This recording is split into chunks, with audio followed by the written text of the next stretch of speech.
Uh, like someone still doesn't have sound.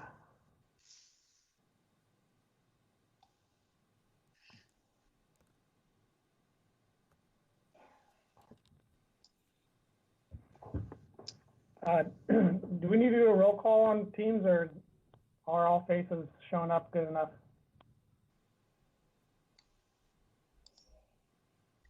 We usually do roll call. We can do that now. Okay. Chair Wertz? Here. Vice Chair Spreen? Here. Tony Bevel? Here. Ruth Ann Rusnak? Here. Mike Smith? Here. Here. Chris West? Here. Here. And Tiffany Yant? Yeah. All right, great, thank you. Great, thank you.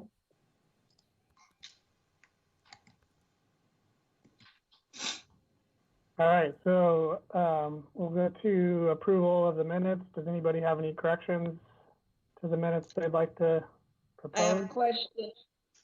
On page 5, when we were told that the crosswalk system at Langer's was an $80,000 system, it also says with $15,000 in engineering fees. Is that included in the $80,000 or in addition to it?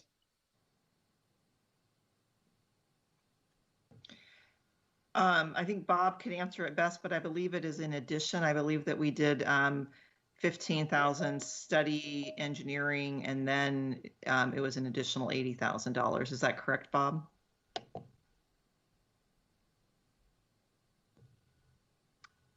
He's still muted, so That is correct. Okay. Thanks for that clarification. No, can anybody hear me? Yes. Yes. You said it was correct, I believe. Making the total 95,000.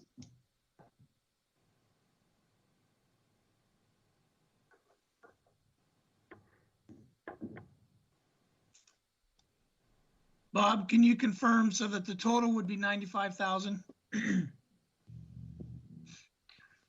Yes. Correct. Okay.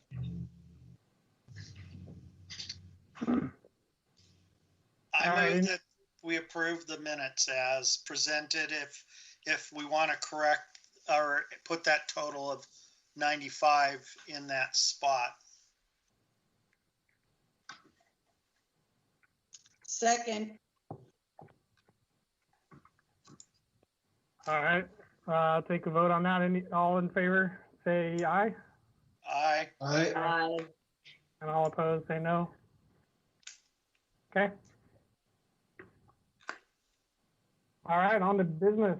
The traffic safety sign. Start there. So committee, we're going to start our transition tonight with Captain Carlson. Carlson will be your liaison. So Captain, you're up. All right, everyone can hear me? Yes. Yep. Traffic safety signs. We still have a bunch of them at the PD. The box, I think, is almost still full. So get the word out and have them come pick them up. The lobbies are open in the mornings till noon. So just stop by and you can pick up your signs.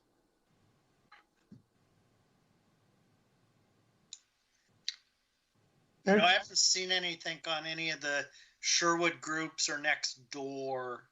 Maybe I'm not sure what we need to do that, but usually we have pretty good communications in the People's Burb of Sherwood on those social media things, and I'm sure if we can stir up some chatter, they'll be gone fairly quickly. I did put a blast out as soon as we got them in. I can certainly do another one just to follow up and see if that gets some more interest going. help advertise, spread the word, and then the comments very quickly turned into debate about problem areas and what was everything that was going on. And it was just a classic example of how social media takes a 90-degree turn or even a 180-degree turn from what the intent of the post was. So anyway, we did advertise, so we can try again, but word of mouth works very well. Mine's been up since the get-go, and I only took it down during the wind because I didn't want to have it blown down the street, so.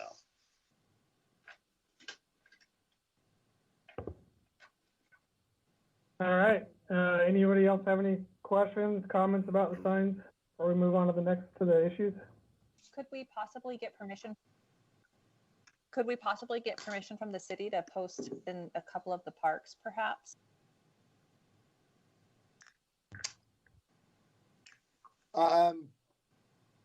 Julia, can you answer that? I don't think we can we?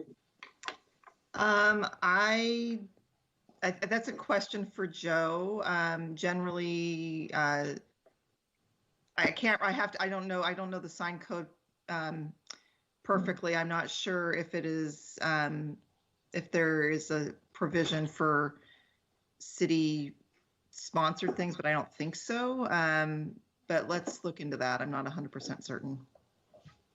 Thank you.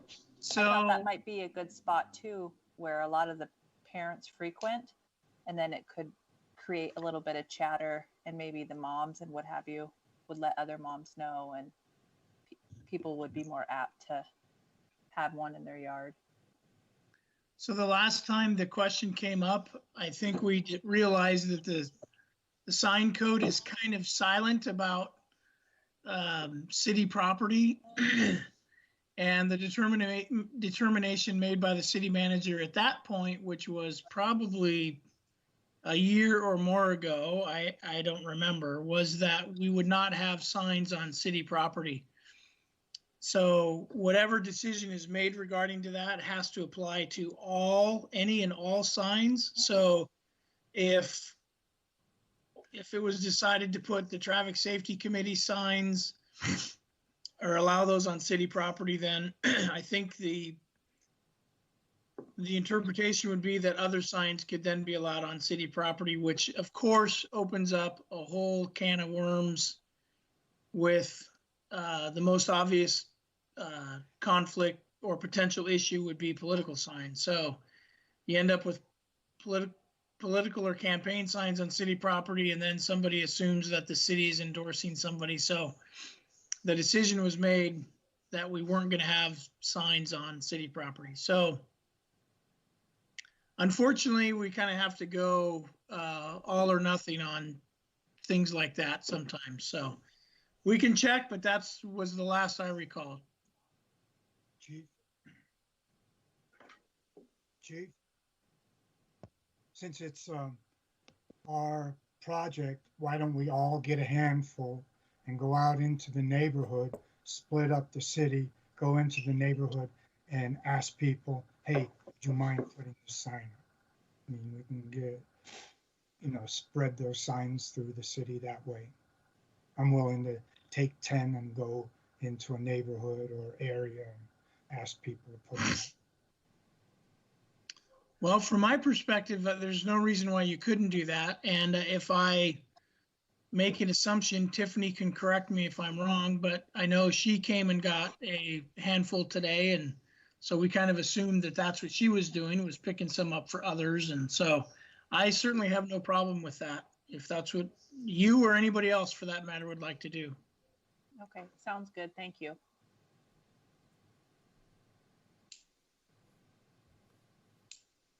All right. Let's move on to issues and complaints. Start with the tracking sheet.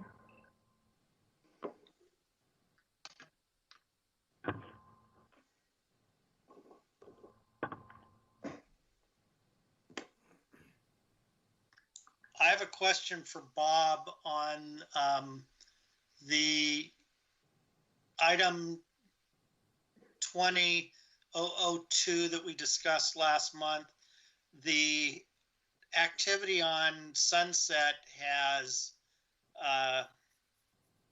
really stopped. And I just wondered what was up with that project at Pine. Was it delayed or stopped because of the air quality or something else going on? I can answer that. Okay. Yeah, just because Jason gave me an update. It was a combination of things. They not literally ran into, but they ran into a gas line that wasn't showing up on the locates.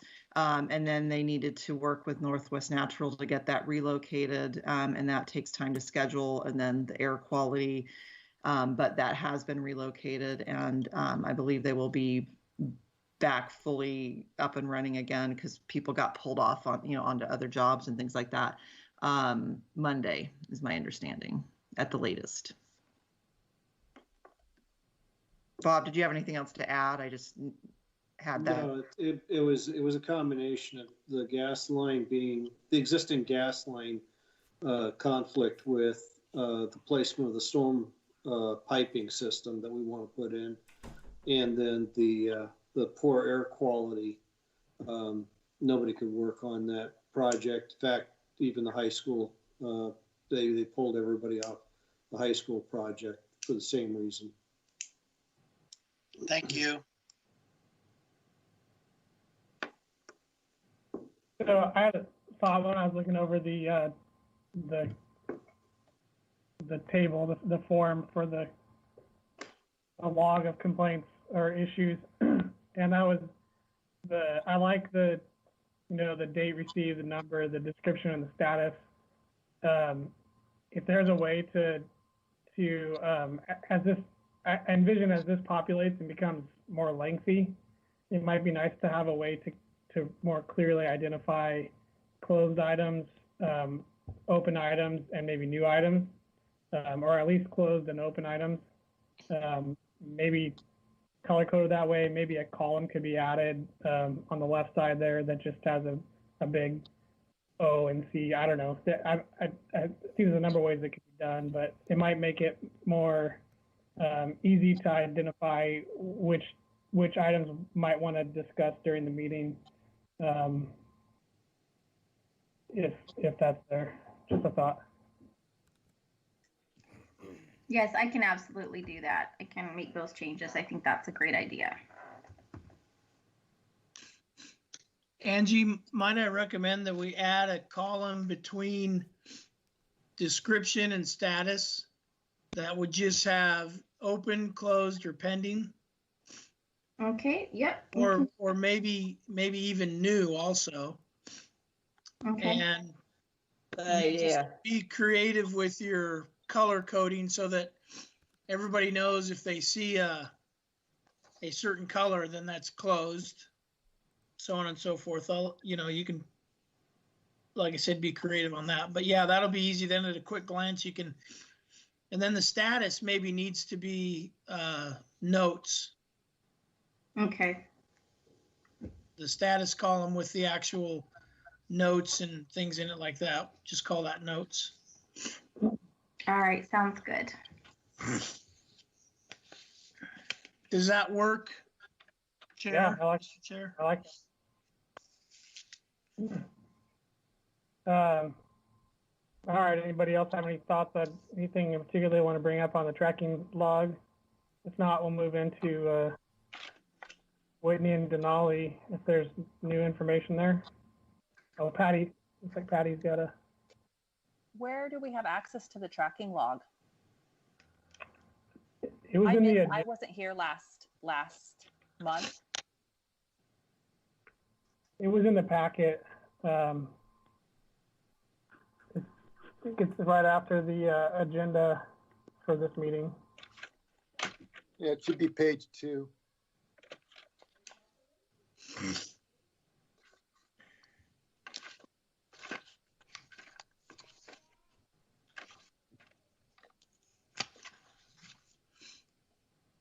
Did you find it, Patty?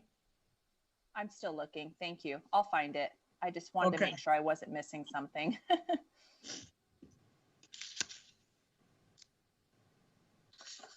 Okay.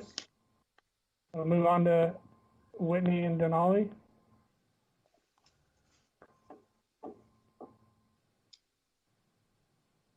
So we did a traffic study up there, Bob did. So maybe Bob can elaborate a little bit on the findings.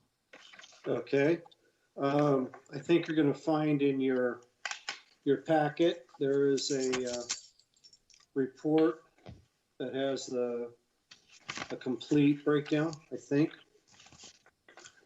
of what we did and the results of that traffic study. We basically laid out the tubes, and we made an assumption how we were setting up the tubes. Typically, you see the traffic tubes set back on a straight section of the roadway, and people run over the tubes, and then based on that information, we can tell how fast they're going, what the spacing is, whether it's a truck or a car, and their speed and the counts. What we did is instead of doing it in the middle or near where it was we brought it right up to the curb face, the curb at the entry of the Denali into Whitney Lane. And basically, we made the assumption that anybody doing more than 10 miles an hour is basically not stopping at that intersection. The idea is a person can stop, and then when they stop, even if it's a rolling stop and they start to go again, they're usually around 10 miles an hour in speed. They haven't gotten it up to 15 or 20. So when you look at the data tells you pretty quickly that people were cruising through there at 25, 30, 35 miles an hour. There's a clear indication that they aren't stopping, that they are basically going through the intersection at speed. And the results were basically that my report indicates that a certain percentage, I'll pull it out here, well, excuse me, 31% of the people are exceeding that 10 mile an hour set limit that we have. So 31% of the people driving down that road basically just go right through. They make a turn and they continue on. And some of them are at a high rate of speed. The intersection itself has good visual distance. It's not a blind corner, as you can see by the photos that I've attached to the report. It has good sight distance. So really, this is just a case of people. We can put the sign up. I think that would be a good idea because that helps identify this intersection with the downslope and the turning rate, the turn movement. Tells people you have to stop before entering Whitney. It warrants it. However, it's not going to stop people. They'll get used to it, and if they see there's no car coming, the stop sign itself is not going to change their habit. I think that you're going to have some ongoing police presence to do some enforcement along with the stop sign. Eventually, people will get the message pretty clear, not only from the police, but from local people who are sitting there going, you're blowing through the stop sign. And these are all local people. This is not commuter traffic. It's people in that neighborhood.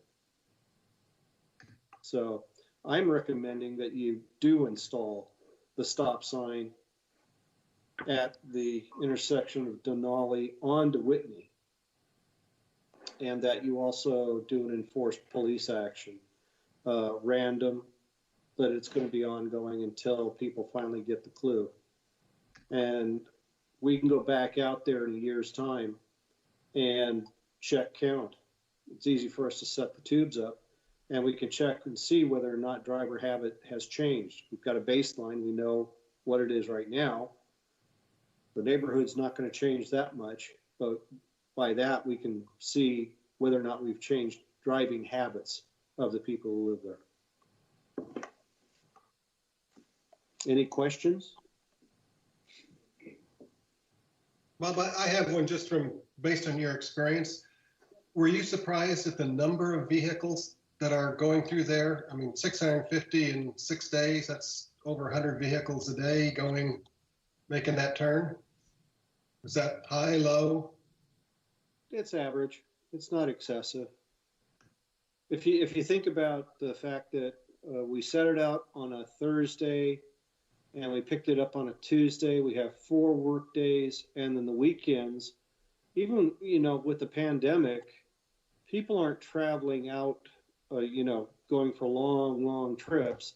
They're doing a lot of local trips, whatever's, going to the store or whatever. It's just not the same anymore. So I would say you're going to see a lot more trips from people over the weekends that are local trips. They're going down to Home Depot or something like that, picking up supplies to do home projects, and they do multiple trips. Bob, isn't the average daily trip sort of as a standard rule for single family residential 10 per day? Is that correct? Yeah. Well, on average. On average, yeah, it's about right.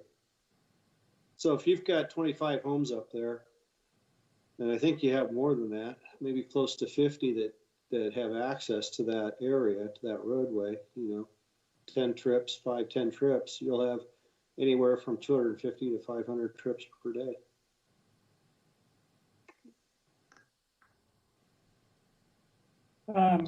I couldn't find the information that you, the report that you put together. Was that in the packet? It is not in the packet. It was included in the email that I sent out notifying everybody of packet availability. So it will be in that email. Oh, thank you, Angie, because I remembered reading that and couldn't find it. Oh, okay. Thank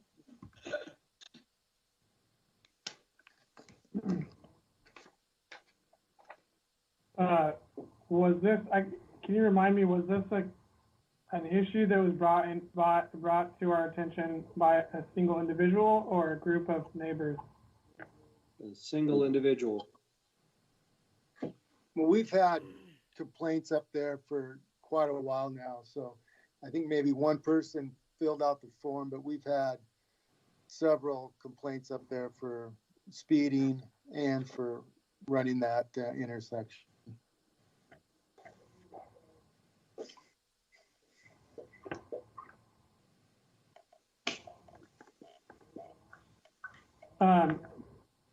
And Mr. Chair, just to elaborate on that, by way of reminder, this was complaint 001, and the complaint talked about both people not stopping at the intersection and people speeding. So the luxury of the tubes are that it collects both kinds of data based on where they were placed. Although when they're placed closer to the intersection, one could argue that the speeds would not be appropriately gathered, because even if they slowed to some degree, then that you don't know what their normal speed in the area is. So if the committee would like, we can put the tubes back out mid-block to see what the speed information, what speed information we get. But these were placed specifically to find out whether there was a need for a stop sign. And as Bob indicated, the data suggests that there is in fact a problem there, and it could be potentially remedied with a stop sign. So there's my no, point of view, never mind. so there's no required stop now because it's not posted. It's just a matter of the speed at which people are rolling around the corner, correct? Actually, that's not correct. Okay. It's a T intersection. The through road is Whitney. Denali is supposed to stop. Basically, when you have a T intersection, not a four-way intersection, but a three-way intersection, The through road, they get through traffic. It's the T intersection that has to stop. That's just the way it is. With or without a stop sign there is what you're saying. Without a stop sign. I'm There, not sure this that most this is the drivers conundrum. understand that. This is the conundrum you're going to have throughout the city. Everybody's going to now want a stop sign on every T intersection. And we don't necessarily need that. What we need to do is get the word out there that people, you need to stop at the T intersection. That is common driving law. That's actual This view. case, we are dealing with traffic that is speeding, making turns, not stopping, the whole thing. So hopefully people get the clue when the stop sign goes up and they get tickets in that neighborhood that no matter where they are, they stop. Otherwise, you're going to have to be going throughout the entire city to put a stop sign on every T intersection. Well, that brings up the point to me that we need some better general education to the citizenry, because the people who come to that stop sign and get a ticket will learn, but what about the other T intersections that there are in the city that don't have stop signs, and people won't necessarily get that same lesson? Correct. But I agree, having read your report, Bob, it certainly seems to me with the amount of traffic that's there, that it's warranted to put a stop sign at that intersection. For what I was seeing based on the speeds, people are, basically their habit is just to blow through it. And there's a driveway across the intersection where this street comes in. There's a private driveway going to a house. If somebody was backing up, they wouldn't see the car coming down the hill making the turn, and it could be pretty ugly. Mm-hmm. So I agree with it. We have a very similar situation in our subdivision as well, with a T intersection and people blowing right through. It's just people don't slow down and don't think that they have to stop when they see the T intersection. And they kind of slow a bit, look to the left a little, and then just squeeze right through and go that fast right. And it's scary. And there's driveways and everything backing into that situation. This is where the public outreach comes into play. Yeah. From the Traffic Safety Committee, be the perfect avenue for this is to put out some sort of flyer, website, something that people, it brings their attention to some basic laws that we should be, that they should be doing as a community. So I guess I need a clarification. My understanding has always been that an uncontrolled T intersection is a yield intersection, not a stop intersection. And so you're not, correct me if I'm wrong, but you're not required by law to come to a complete stop before going around the corner. You're required to yield. So if you don't yield, in other words, if you're coming off the T and you go around the corner and there was a car that was coming that you impeded their forward movement, then you can be ticketed. That's against the law. But just rolling through a T intersection is not against the law. Is that correct? yes, that's correct. So a person could be cited for failed to yield right away to oncoming traffic, perhaps 18, 22 miles an hour, because that precludes you from the ability to yield unless it's a last second slamming on the brakes, the other car swerves, and we avoid a collision. So yeah, that's the issue. And Bob also makes a good point that as these types of requests come in, it's really going to come down to a hair's breadth of, do we think there's enough data here to suggest that there may be a potential safety issue, and that the need for a stop sign may then improve driver behavior and increase the safety? Or is it more of a kind of a want? It'd be really nice if we clarified this, and maybe there isn't a clear need for safety. As Captain Carlson said, from our perspective, we can tell you that this has been a bothersome intersection for those residents. And so clearly you have the data that is certainly, Intersection, you do have residential driveways right across the street from the intersection. There are T intersections where the T is coming into the intersection and there's no residential homes, driveways across the street from the intersection. So somebody who wants to back out while somebody's coming down the hill just doesn't exist in those type of conditions. It's sort of a, well, what is the condition of the entire area? And this one, based on the fact that it's just got residential homes, driveways, and they extend into the intersection and through it, it just sets it up that it should be such that they come to a complete stop for safety. Yeah, and when I look at the hard data in the tables below, and I see there's no commute time. I mean, it's throughout the day that people are driving through that over 20 miles an hour. And that's would be concerning if I lived on that street. That's moving pretty good around the corner. So,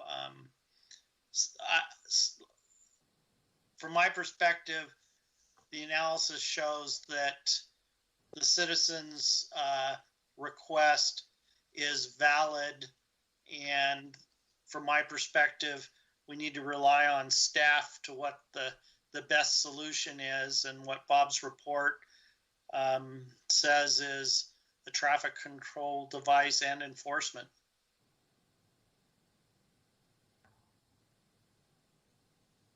Do we need to put that into the form of a motion? So moved. Second. What was the motion?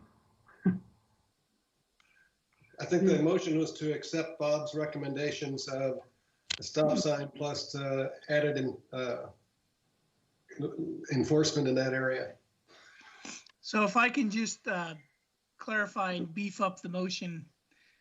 So this is related to complaint 20-001, which requested a stop sign at the intersection of Denali and Whitney. Staff recommendation, as you've heard, is that stop sign is justified. So I think then that's probably the motion that the committee needs to take up. I might also suggest, if you don't mind, Chair, that you may want to double check and make sure the fire department, we have 2 representatives with us tonight, don't have any issues or concerns with that as well. Yeah, I guess with the motion on the table, we could.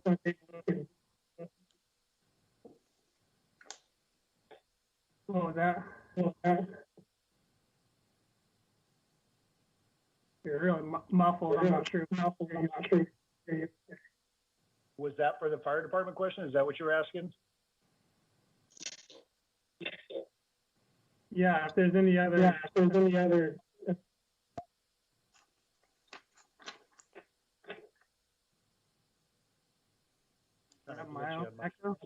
Echo. Yeah, I think what's happening, Mr. Chair, is somebody is unmuted. So there's an echo.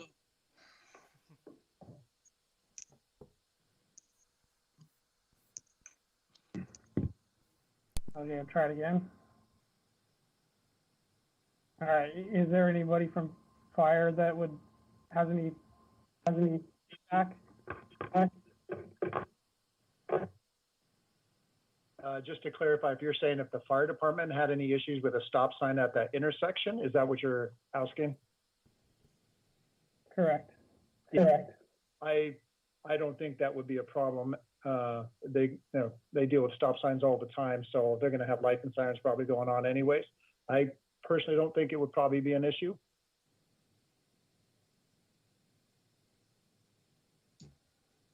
I will agree with Patrick. So the study that was done, it was one set of tubes on the T leg of the intersection near the stop sign. Is that correct? That is correct. We only needed it for the right-hand turn to determine what the speed of people making that right-hand turn onto Denali was. That was our major concern. The right-hand turn onto Denali. From Denali on to Whitney. Denali to Whitney, the right-hand turn. Correct. Do we know if the majority of movement is that from Denali west onto Whitney, or from Whitney, from the west side of Whitney to Denali, or are folks also going east on Whitney?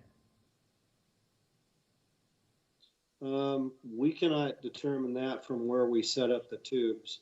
But if you look at Whitney ends in a cul-de-sac east, I believe. Hang on a second, let me get my map here. Let's see. Whitney comes off of Murdoch Road. Comes in, goes clear down to Robeson, where it makes a hard left turn, then comes up and it's another hard left turn to Denali. So people coming up Whitney can, or McKinley to Whitney through there, can either go east, continue east and connect into Robeson and either turn right or left, or they can turn left and go up Denali and continue through there.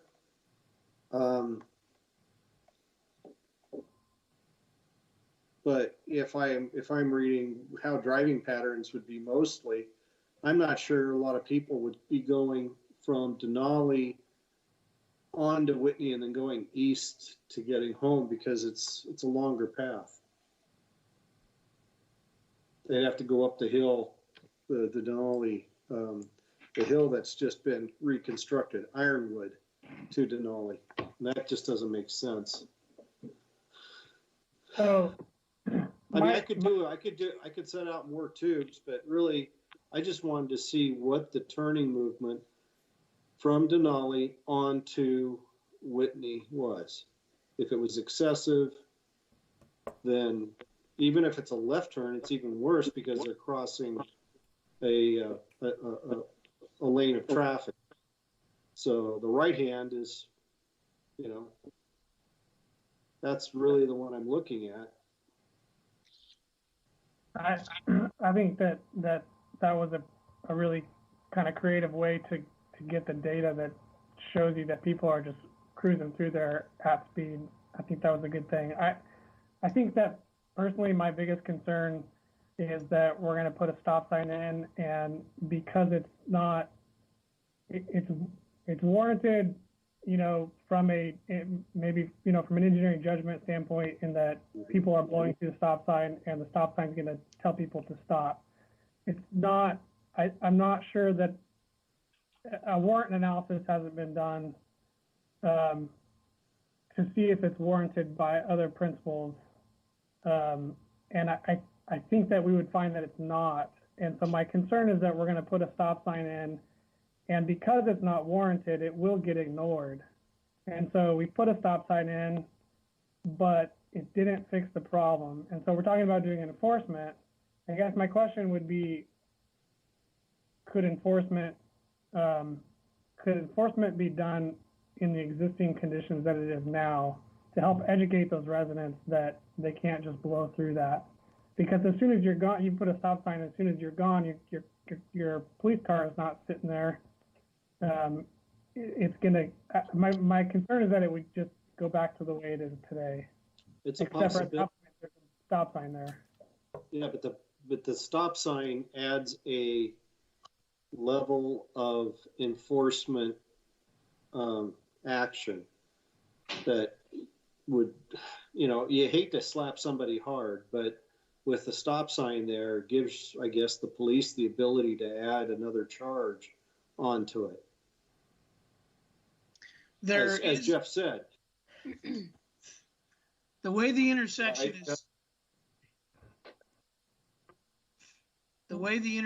is currently structured without a stop sign, there is no enforcement option.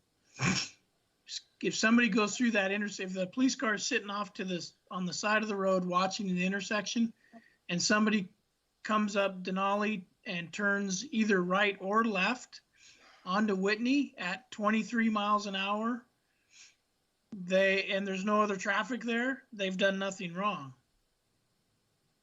If there's a stop sign there, then that obviously enables an enforcement option.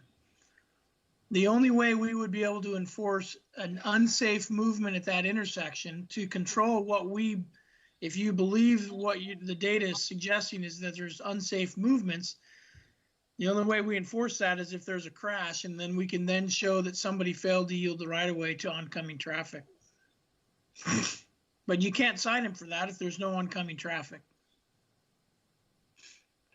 So that's a challenge that we're going to have.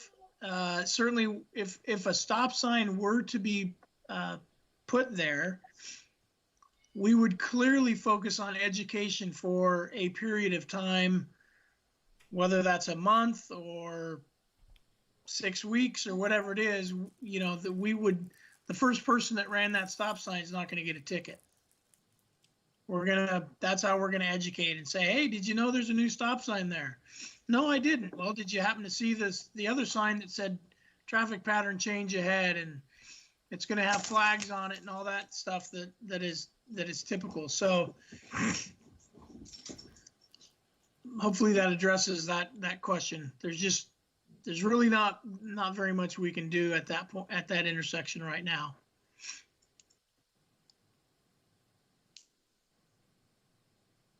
Anybody else have any discussion on the motion?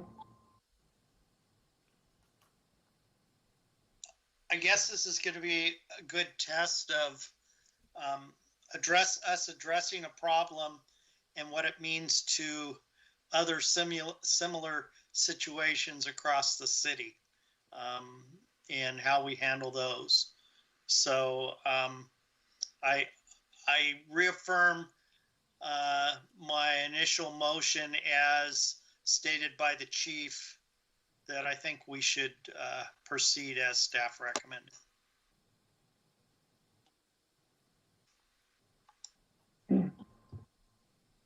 So I guess without any other discussion, we can do a vote here in a minute. I just add that I think that I can support it based on the strong recommendations of staff.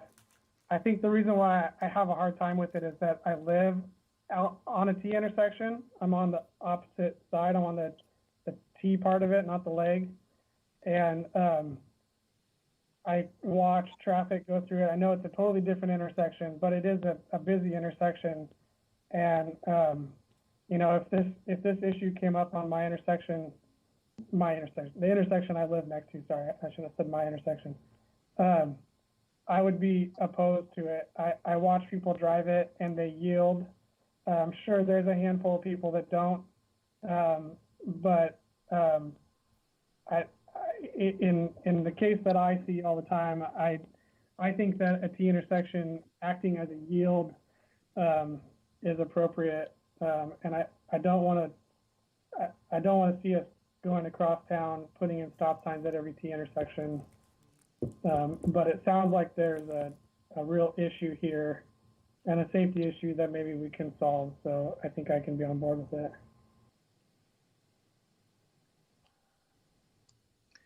Mr. Chair, before you call for the vote, I have a question for Bob and Julia in particular, and I'm just not trying to muddy the waters here, but is there any legal program or city program for a temporary traffic modification that could be utilized in similar situations to try to change driver behavior? So in other words, instead of a permanent stop sign, there could be some kind of a 6-month temporary stop sign or something. And I'm not, if it doesn't exist, it doesn't exist. And it may be a horrible idea, but I'm just throwing this out because the reality is you, the committee, are going to get tested on, you know, whether you're setting precedent for different locations. So Chief, I think that's an interesting idea. There's nothing, I mean, yes and no. I mean, we have temporary no parking signs during events. We have temporary stop signs during events, you know, depending on kind of, you know, what we need to do with traffic and parking and that kind of stuff. We don't have any formal mechanism, but this group might be that formal mechanism to kind of do something like that. Bob, what do you think about that? I've always been an advocate with like no, you know, temporary no parking signage or something like that. It's a matter of who controls it, how do you do it, and what goes on with it. The engineering department is not the enforcement side of stuff. We could review and see if it's appropriate. You know, that's a common thing that we do constantly. We don't necessarily have a permit in place or a permit process in place for these type of conditions. And there would have to be some sort of code modification somewhere that would allow that to occur. I think that technically it can be done. I don't see why not. It's almost like putting out your speed trailer, Chief. You know, it goes up temporarily. It tells people to slow down when they're exceeding the speed. It isn't necessarily a ticketing thing that's going on, but it does get people to think about it. And it's not in the planning world. You know, certainly, you know, when I go to conferences and things like that, you know, there's often talk of these type of temporary traffic control changes, especially like temporary roundabouts, even sort of taking an intersection and doing very temporary measures just to kind of see how people react, see what they think, and then that ultimately impacts the ultimate design. I'm not saying that at all, but I guess I'm saying that it's not unheard of to have temporary things that you might see how that goes or see, you know, but I think Bob's right. I think we need to explore that a little bit more. I don't think that's a decision to be made this evening, but I think it's worth exploring the concept of a little bit more and talking about it more internally. I think as a program, a safety program that the Traffic Safety Committee could oversee, I think it's a great idea from the standpoint that the complaints come in, the committee looks at it and they say, great, you know, maybe we can do a temporary thing here where we can do it, we can control it a little bit better. And we're not being, the city staff, as it were, we're not being controlled by the citizen to be putting in these temporary traffic control conditions, but by the safety committee after due diligent review. I think it's a good idea. To further expound on my idea, I am gathering little bits and pieces throughout the conversation, and the notion of revisiting and gathering new data is a key part of this. So I'm thinking if we were able to go with a temporary stop sign, I think a period of 6 months, you know, since it's mostly residential traffic, it's not going to be affected by the season or you know, it's not going to get any better or worse in the wintertime, probably. And we put it up there for 6 months, we would be able to tell you how many citations were issued in that period of time. At the end of that 6 month period of time, we put the tubes out again, take the signs down, and gather a fresh set of data to see if the driver behavior at that location replicate the exact same study, see if there's any change in it. And perhaps we find one of two things. Driver behavior did in fact modify, and maybe we've accomplished as a community, as a committee, what you were hoping to accomplish, or it hasn't. And in either case, there's probably other scenarios as well. Then the decision can be made whether that stop sign needs to be permanent at that point, and in fact, there's no need for the stop sign there, right? So hypothetically, let's say we came back after 6 months and said, hey, we wrote 20 citations there in 6 months. That would be a fair amount. And we took a new set of data without the stop sign and found that driver behavior didn't change much. Then clearly there needs to be a stop sign there, because that's just what needs to happen. People aren't slowing down, and they're only stopping because the stop sign's there, and so that's increasing safety. So anyway, you can play that out in one of several different ways, but if that new idea has merit, of course, it's going to mean that this request gets tabled again, so that we can look into the municipal code and see what options we have. So your recommendation is going to go, if your recommendation stands and you approve a stop sign, that's going to go to the city manager, and so would the temporary stop sign. So that's just a quick reminder. Keep in mind that most recommendations that you make are going to end up going to the city manager for approval and expenditure of funds. I have a question. Ruth has a question too when it's her turn. Is with a temporary, would there be any travel way marking lines on the pavement?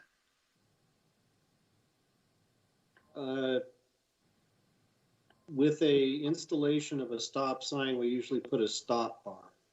Right. And that's all that's necessary. But my question, Bob, is with a temporary for 6 months, would we be doing anything in the travel way? I think we need to figure that out. I think that's a question that needs to be answered. You know, lane separation lines, no. Whether a temporary stop bar be spray painted onto the pavement might be, I would say they have to work in conjunction. You want to, wherever the stop sign is installed, there should be an associated stop bar to indicate where you want them to stop at. Those two work side by side. You don't do them by themselves. And then my question is, what would the temporary stop sign look like? Is it going to be one that's 6 feet high like the ones we usually have? Is it going to be on, I've seen temporary ones for events on just a little sawhorse that's only about 3 feet high. What's it going to look like? Is it going to look like an ordinary stop sign? I think that the ordinary stop sign is probably what it would look like, because our ordinary stop sign is basically, if you look at the insert that we put in the ground, it's pounded in, and then the stop sign is actually lifted into place and stuck inside the insert. That's because if somebody hits it, we can just replace the stop sign. We don't have to worry about the insert. And the inserts can be drawn out by Public Works using, pulley system. It's easy. Or we could just leave it in. Doesn't matter. It's not a nuisance. So I think what you would be looking at is, whether it's temporary or permanent, it's the same stop sign. There's no change in it. And I don't think you want to have a change in the stop signs, because if you have different styles, you're going to get a different attitude. Agreed.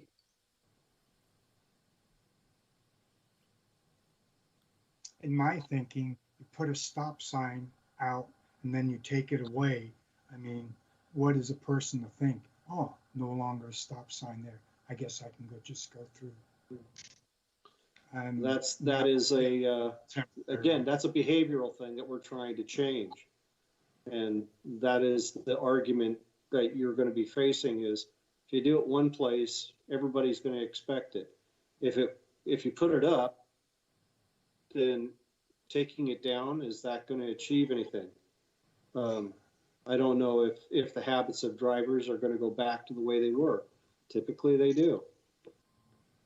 So I think this is an experiment on the city's part as to what would be expected. From my perspective, if I'm looking at this particular intersection, the way it's set up, the numbers that were generated, and just the location of it and the adjoining driveways and where everything is going, I'm going to put a permanent sign in and call it good.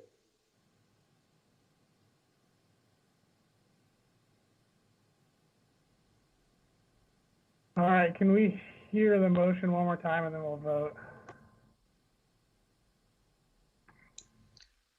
I move that in response to 20-001, we follow staff recommendation to install a stop sign and do the enforcement based on the staff review and the data.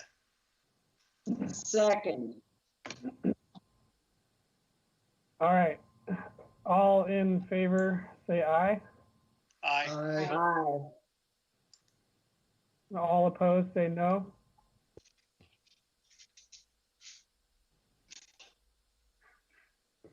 Okay. Passes. All right. Now we're looking at Wildlife Haven and Park and Villa.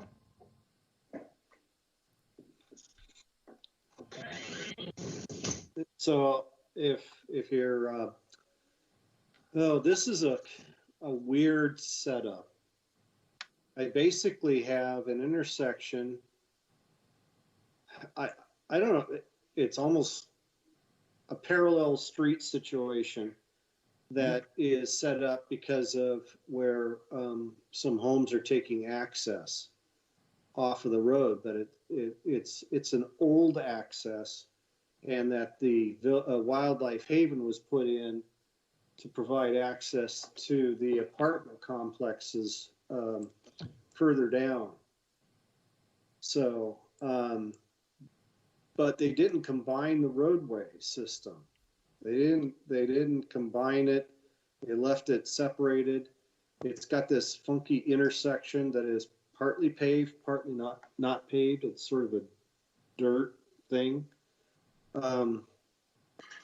I think that this one is a prime example of something that should be dealt with as a city capital improvement project in the way of dealing with a road improvement for the downtown core area with this particular layout to make it functional and safe, make it work better. I don't think I can do anything with enough signage or anything like that to make it work right.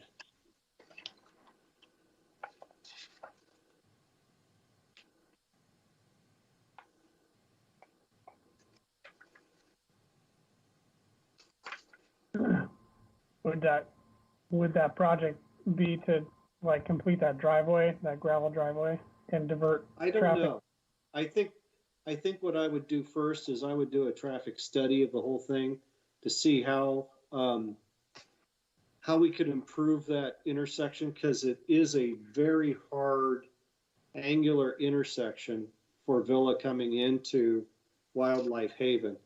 We typically like 90-degree intersections because it is better for sight distance, and you don't necessarily, as you get older, you can't turn your head over your shoulder to that degree. It's just not feasible to a large extent. And it's just not set up right. The parallel roads, I know it's downtown core area and it has some stuff associated with it, but it's really not a good setup. I would start off definitely with reviewing it from a traffic analysis, trying to figure out how do we make the intersection better. Could we get rid of the small chunk of Villa Road between Main Street and is that Main? No, that's not Main. It's Park. Between Park and Villa, and combine everything to bring it in on Woodhaven appropriately, and get it done right. Proper lighting, proper signage, the whole thing. Julia, what do you think?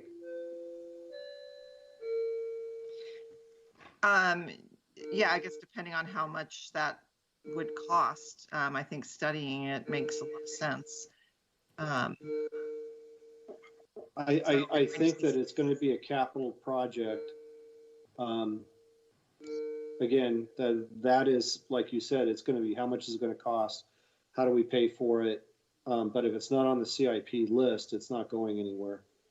But it'd be kind of expensive, or not.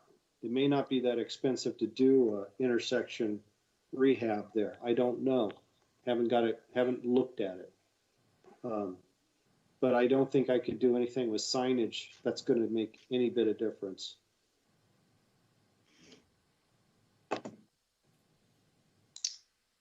I just noticed, this is Chris, that on back to the summary table, Angie, we've got 4 and 5 flipped on the summary table. Yeah, on the agenda, I think that was mistyped as a 5. It should be a 4. Okay, thank you. So that was, yeah, you're welcome.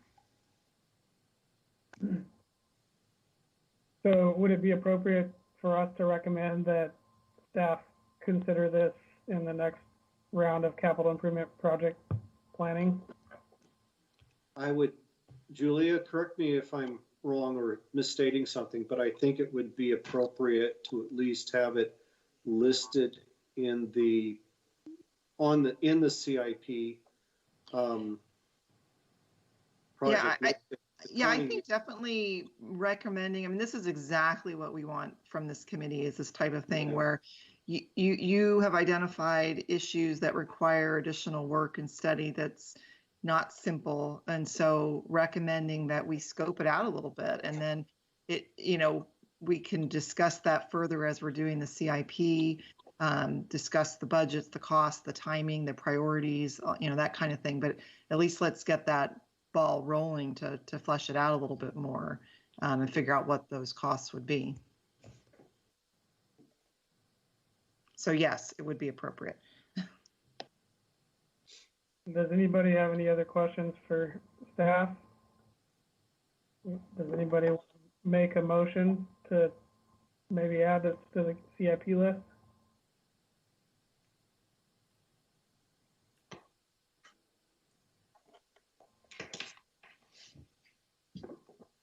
I'll move that it be added to the CIP list. I second. All right, so the motion is to add this area, this improvement to the capital improvement project list. Is there any discussion?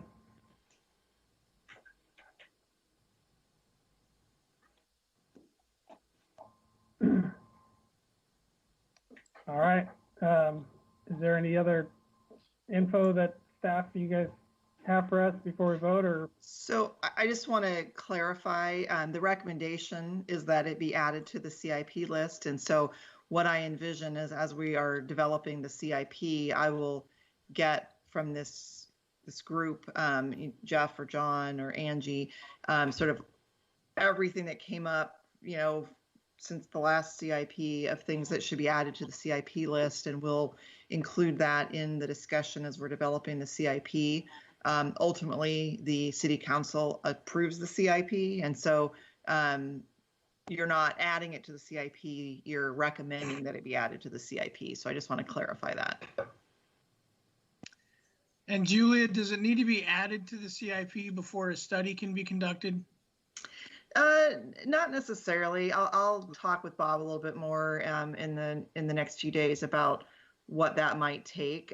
We do have some on-call budget. It's pretty lean right now because we've spent it on some other things, but we can kind of talk through that. So not necessarily. It depends on the scope and extent of what we're talking about to study it. Okay, and the other thing that you might want to look into is, can part of the traffic calming budget be used to assist with the study as well? Between that and the on-call, might be able to put something down, and then perhaps it doesn't need to go to CIP, just in the case that the study comes back and says, well, here's some options that are actually a little bit, I don't, I don't envision that, but you never know.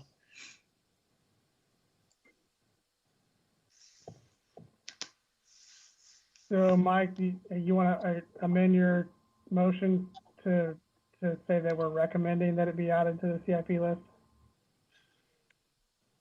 Absolutely. Make that change. Move that it be added or to be recommended to the CIP list. Okay. I second. All right. And discussion, no further discussion. Anybody else? All right, we'll take a vote. All in favor say aye. Aye. Aye. Aye. All opposed say no. All right, there we go. And we got a new one, crosswalk at First and Ash.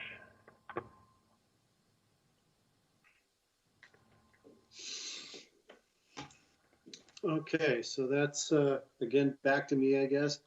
And I'm trying to determine, you know, First and Ash, the intersection there, it's at the intersection of First and Ash is part of the Parabout scenario. And at the time that the Springs development came in, we asked them to do a traffic analysis of the intersection, in particular to ped crossing, and whether we could get a signalized ped in there, something like that. The recommendations that came back from DKS at the time were that we provide the enhanced or the European style type crossings, which is the big thick painted striping type scenario. And that was all that was necessary to highlight the ped crossing. Because of the tight quarters and they're putting in signage, may even create some issues with having the appropriate location of these signs, too many of them, a distraction to traffic movement when you're having yield conditions.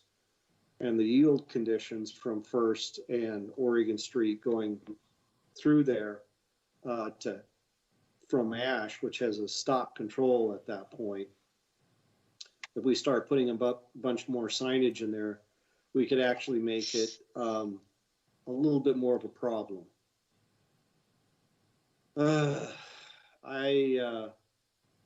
I could send this back to DKS based on the latest stuff that the Springs put in as part of their development and have it reanalyzed through DKS, but I'm not certain you would get a different answer because they would go back to their initial review of it with the site development and maybe even say, nothing's changed, why would we change our recommendations?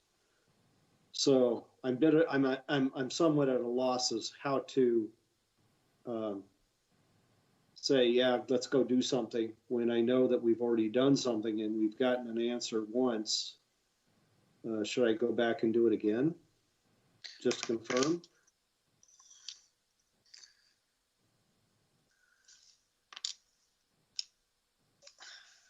Can you remind me what the recommendation was to install crosswalk or striping? It's signage. Essentially, they wanted signage before the crosswalk to warn people that there was a crosswalk up ahead. What was the DKS recommendation?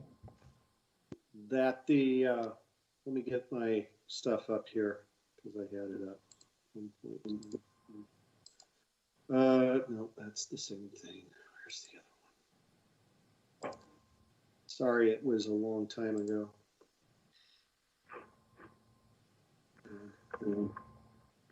To me, because I travel that quite a bit, to and from work. And as you're heading, I guess it would be northeast on First, coming up to Ash. I don't have good sighting distances as much, even though I'm gonna just about come to a stop to make that right. When I'm coming the other way, when I'm coming Oregon Street and I'm going around the roundabout, I see everything. If somebody's there at the crosswalk, I'm picking them up as soon as I get in that circle. But I know that I've had kids on scooters coming down Ash and thinking about stopping and crossing, and I catch them out of the corner of my eye when I'm going the other way. And I just right now can't remember what the lines on the pavement are. I can't think, and I'm not sure what signage with those houses right there and that old barn there, if I'd even noticed the signage. I guess that's, I think I'd noticed lines on the pavement more.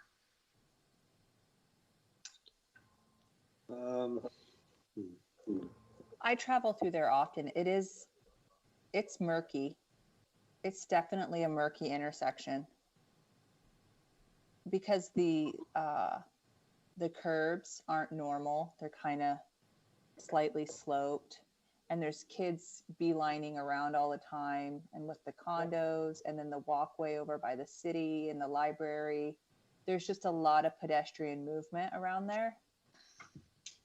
Well, what I see here on the Google Maps is 2 street signs that say when you're on Oregon Street and you're moving into the intersection, the parabout, so you're going east on Oregon Street there, or First, it says right turn only, yield. So there's 2 signs. It says right turn only, and there's a yield sign, and the striping, the continental striping is right there at that intersection. There's a central island where it separates people on First Street from right turn only to incoming. There's a sign across the street that says do not enter. Going around the roundabout, it says one way. There's no ped crossing on the east side of the roundabout for good reason. Basically, the ped crossing coming into it,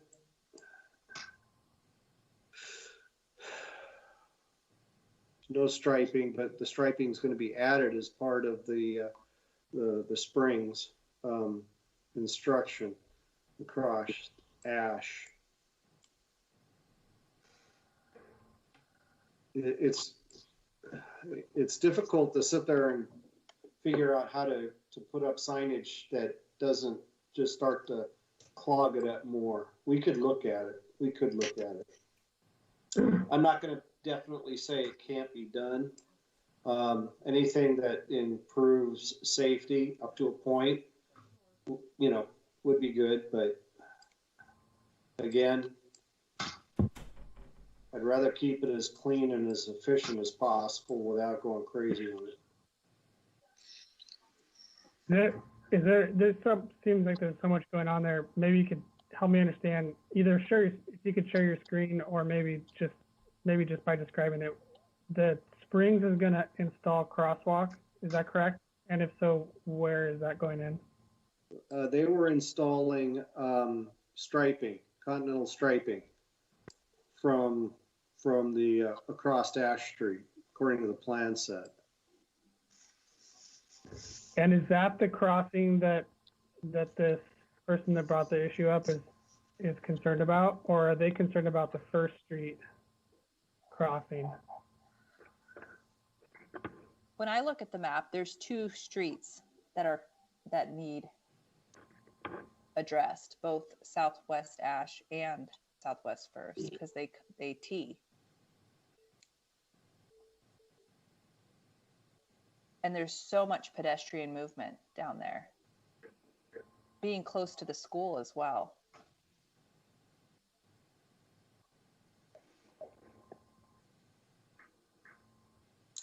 So does there need to be crosswalk striping on Ash because of the stop?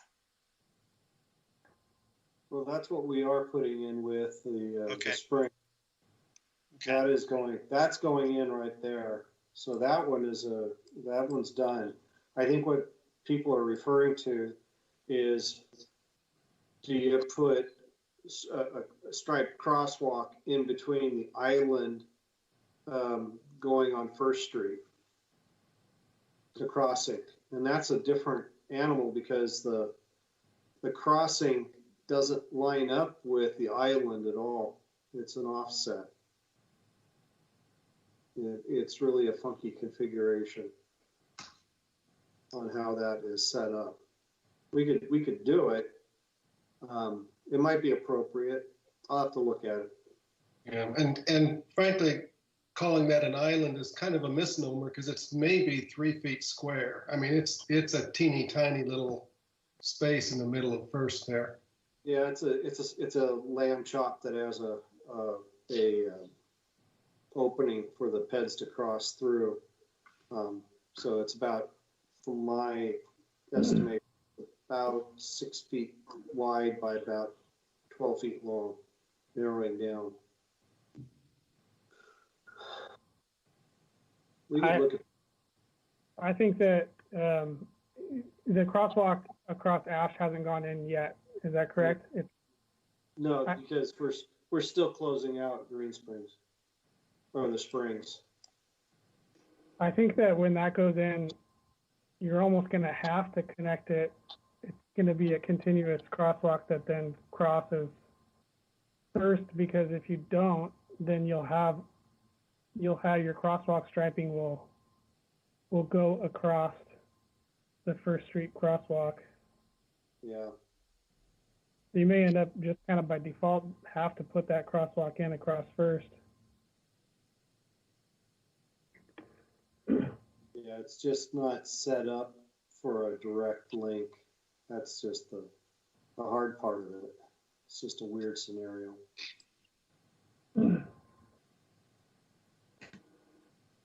I'll have to look at it. If you look at I was just looking back at the individual's form that they submitted, and there was a comment that it was told that this was going to be improved as part of the Springs construction, but that didn't happen. And I think there could just be some misunderstanding about the timing. It sounds like there's still planned improvements, and maybe I don't think we've signed off on it. Maybe I'll check on that too. I know it was a condition, so we'll get it.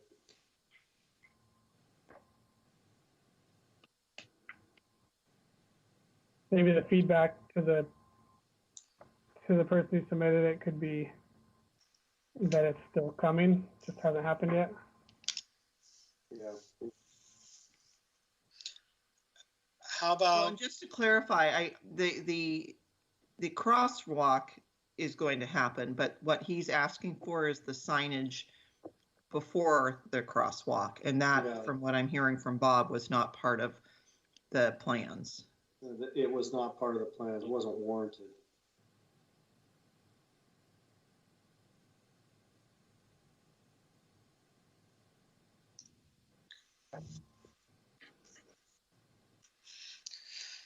So I would say that we discuss this, let Bob do a little more investigation, looking at it, get a clear understanding of exactly what the closeout on the Springs work is to be finished and when it's to be finished. And then we can have a better closeout discussion on how we're going to resolve this request at next meeting.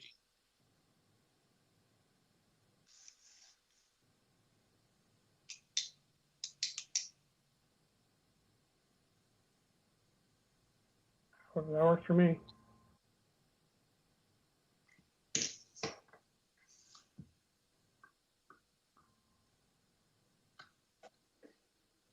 Anybody else have thoughts? You all good with that?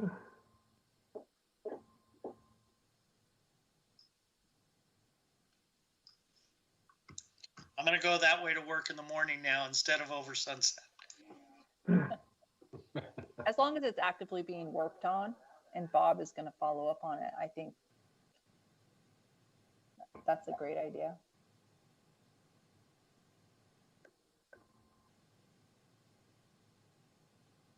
All right, so we'll table that one till next week or next month.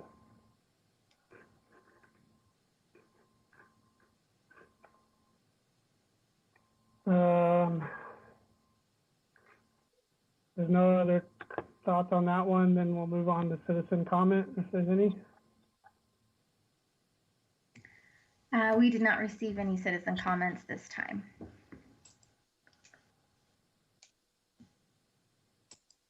All right, is there anybody have anything not on the agenda they needed to bring up? Yeah, this is Chris. At our police advisory meeting last week, the issue of the Langer Farms roundabout came up, that there's a lot of chatter and concern about it, and just flagging that was mentioned at the police advisory. We don't have anything in our requests from citizens, but there's clearly chatter out there about that. And I know that there's some staff work being done on that. At least that's what was reported, but I just wanted to flag that came from the police advisory. Okay. Patty? Yeah, I had a question. So timeline-wise, from the date that a complaint form is filled out until it makes it to us to discuss, how long does that usually take once it's submitted to the police department? So I'll address that one. It's usually only going to take us, depending on the complaint, a few days, maybe a week or so to have a chance to review it. Excuse me, my allergies are harassing me tonight. To review it and see if there's anything that needs to be done by either PD staff or forward it to Bob and see if there's anything, if he has any existing history or anything on it. But there needs to be a little bit of time for us to look at it. For example, we received one today. Somebody came in and dropped off a complaint form today. So that's the other extreme. Clearly, there's not enough time for that one to be included in tonight's packet. So the packet is generally posted. The agenda and all the material is generally posted. Our goal is a week ahead of time. So I think that would be an unofficial, maybe 2 weeks would be an unofficial timeline for how long we would have one before it would get in the committee's agenda. If that answers your question. Yep, thank you.